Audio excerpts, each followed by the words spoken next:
Olá, bem-vindo ao Mais Consciência, esse programa que objetiva trazer pessoas, fatos, resgatar a história. No programa de hoje, nós vamos visitar a história do Brasil e conhecer o nosso primeiro deputado negro, Manuel da Mota Monteiro Lopes. Acompanhe essa história comigo.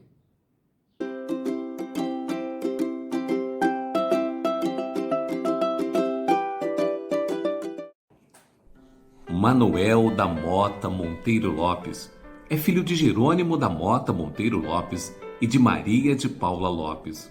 Nasceu livre em 11 de janeiro de 1867, no Recife.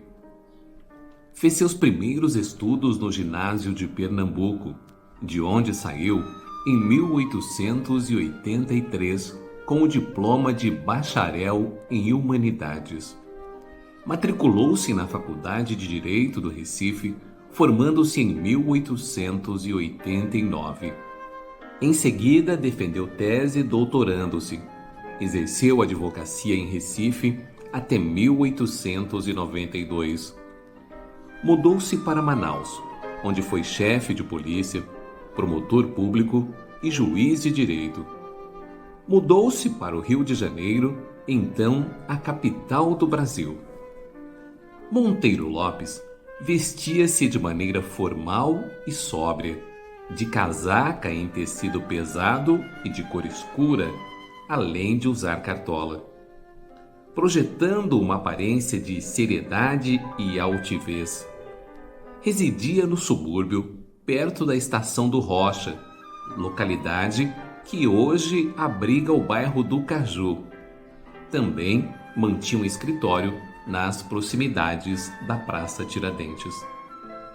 Logo conquistou clientela e reconhecimento profissional, mas percebeu também uma cidade repleta de injustiças e contradições sociais e raciais.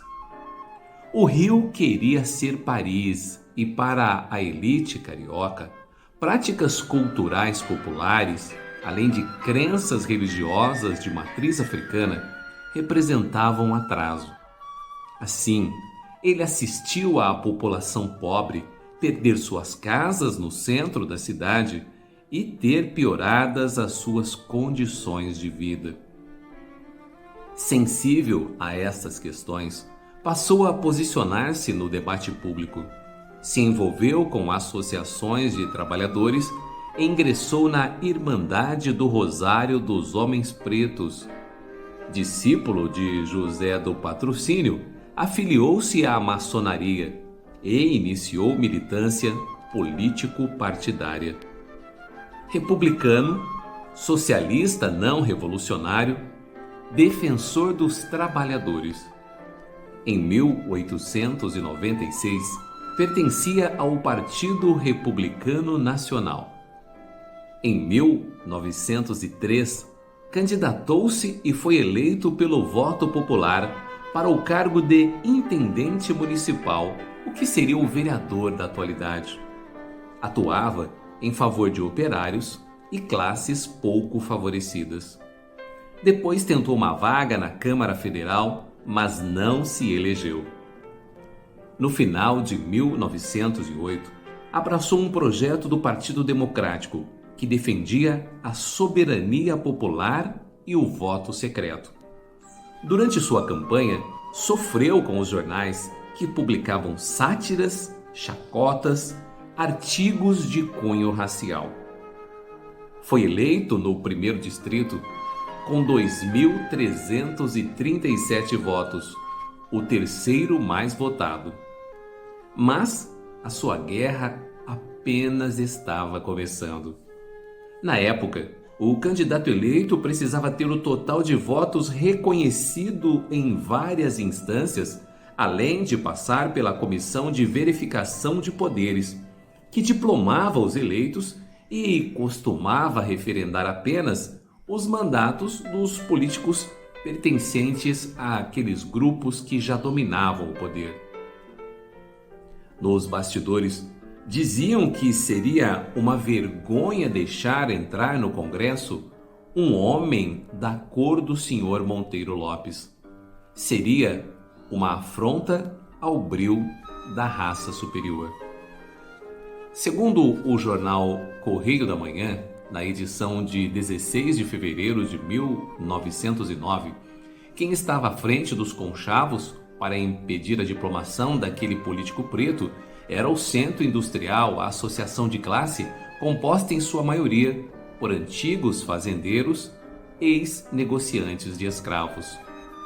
Monteiro não se intimidou e iniciou uma articulação para garantir os seus direitos políticos, envolvendo não só os setores políticos e da imprensa, mas também sindicatos, instituições de ensino, pessoas dos bairros. E ele ia nos bondes, nas ruas, nas esquinas, reuniu uma grande multidão de homens de cor em reuniões. Recebeu apoio de parlamentares e governantes da Bahia, Minas Gerais e no Rio Grande do Sul, além de negros do Rio de Janeiro, São Paulo, Bahia, Pernambuco e também do Rio Grande do Sul. Até uma ação judicial foi movida, atos políticos convocados e audiências agendadas com chefes políticos estaduais. Após muita mobilização, em 1º de maio de 1909, Manuel da Mota Monteiro Lopes é proclamado e reconhecido deputado federal pelo Distrito Federal. Assim, tornou-se o primeiro deputado federal preto e com discurso racial afirmativo na República Federativa do Brasil.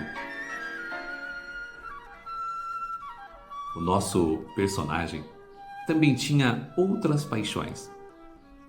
Paralelamente à sua atuação na área do direito e da política, Monteiro Lopes se dedicava à literatura e ao jornalismo. Escreveu, entre outras obras, Dama de Sangue, O Crime de Vanderbilt, poesias e artigos publicados em jornais de Recife, Belém, Manaus e Rio de Janeiro. Fundou e foi o principal colaborador do Diário Ilustrado, publicado no Rio de Janeiro entre 1904 e 1905. O deputado Monteiro Lopes peregrinou pelos estados que o apoiaram, confirmou sua disposição de luta por direitos universais, cidadania e igualdade racial. Tornou-se referência para a militância e símbolo de resistência de luta dos negros no pós-abolição. Seu mandato foi colocado também a serviço das questões sociais e dos direitos dos trabalhadores. Infelizmente, ele ficou pouco tempo no poder, pois faleceu no dia 13 de dezembro de 1910, na cidade do Rio de Janeiro, em razão de complicações de um diabetes. Segundo os jornais da época, em coroas de flores do seu velório, haviam diversas frases interessantes. Advogado dos oprimidos, amigo das classes trabalhadoras, paladino do operariado, egrégio parlamentar, homem público, afamado pela inteligência e filho de africanos, líder dos negros, bem-falante, líder da raça negra suando reivindicações a falar sempre muito alto, histórico republicano que tinha trovoada na voz e perdigotos nas palavras. Monteiro Lopes foi sepultado no cemitério de São Francisco Xavier, no Rio de Janeiro. Deixou viúva Zulmira Monteiro Lopes e um filho, Aristides Lopes. Essa é uma pequena história desse grande homem. Uma biografia que andou meio esquecida, mas que o nosso programa fez questão de resgatar.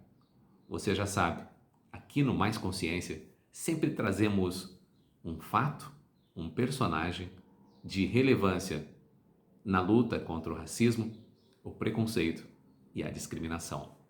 Foi uma grande alegria compartilhar essa história com você. Caso você tenha curtido, basta acionar, curta, compartilhe, divulgue junto aos seus amigos. É sempre uma grande alegria.